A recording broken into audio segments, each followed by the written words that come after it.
नाज़रीन, उस्मान छाहुड़ी में union of journalist टंडोलायार तरफा ताज़ियती रेफरेंस प्रोग्राम मुनक़द कयो वियो।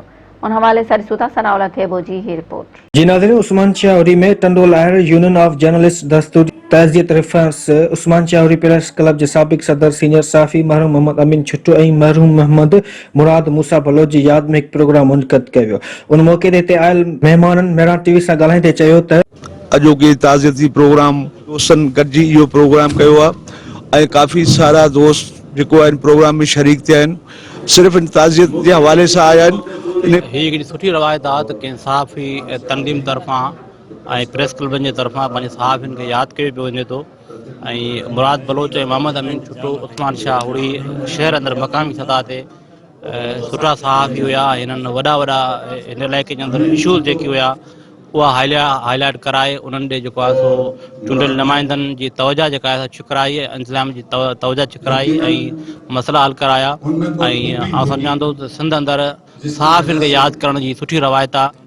पहिरीं त जस लहणनि उस्मान छाहुड़ी प्रेस क्लब जा जेके दोस्त सहाफ़ी आहिनि ऐं हुननि पंहिंजे सहाफ़ी ॿ सहाफ़ी अमीन छुट्टो मूसा मुराद बलोच के जे हवाले सां जेको प्रोग्राम तहज़ीती प्रोग्राम रखियो आहे, इहे ई क़ौमुनि जी हिकिड़ी सुञाण हूंदी आहे त जेका क़ौम पंहिंजे प्यारनि खे न भुलिजंदी आहे त उहा क़ौम सदाईं सुरख़ुरू हूंदी आहे। ऐं हीअ असांजा दोस्त जेके ॿ सहाफ़ी हुआ, हिननि पंहिंजे इलाइक़े जे हवाले सां जदोजहद कई। हिते जे माशरे मंझि जेके बुरायूं या उणायूं हुयूं उन हवाले सां हिननि कोशिश कई ऐं उन्हनि खे अॼु हिते जा माण्हू यादि करे जेके सवनि जी तइदाद में हज़ारनि जी उस्मान छाहुड़ी जी जिन पंहिंजे मरहूम साथियुनि खे यादि कयो आहे, जिन में अमीन छुट्टो मुराद मूसा बलोच जेके तमामु पॉज़िटिव सहाफ़त कंदा हुआ, हिते उस्मान छाहुड़ी जे मसइलनि मसाइलनि खे तमामु सुठे नमूने सां पंहिंजे कलम जे ज़रिए उजागर कयो।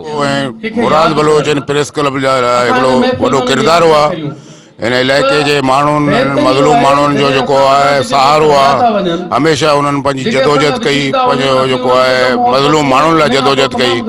अमीन हूंदा आहिनि, असांजो भाउ जेको अमीन छुट्टो जेको नालो ई अमीन हो,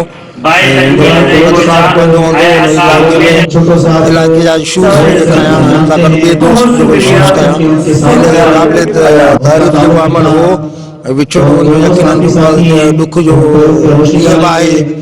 हिकिड़ो बहितरीन प्रेस क्लब उस्मान छाहुड़ी जे दोस्तनि खे जस हुजे जेको पंहिंजा दोस्त जेके विछड़ी वञनि था उनखे यादि करणु हिकिड़ी वॾी ॻाल्हि आहे। एॾो वॾो मेड़ाको करणु हिकिड़ो इंतिहाई बहितरीन क़दम आहे। जीअं त जेके दोस्त विछड़ी वञनि था उनजी हिकिड़ी महिनत हूंदी आहे, उनजो कमु आहे, पंहिंजे इलाइक़े में कमु कनि था। इहा हिकिड़ी इन्हनि जी मञता आहे, जॾहिं इन्हनि कमु कयो आहे तॾहिं उन्हनि खे मञता एॾी वॾी मिली आहे। तो और मुराद अली लाजिम बात है, हम इतने अवाम को देखकर दिल को महसूस होता है कि ये बहुत अच्छे सहाफ़ी थे और इनका राब्ता अवामी राब्ता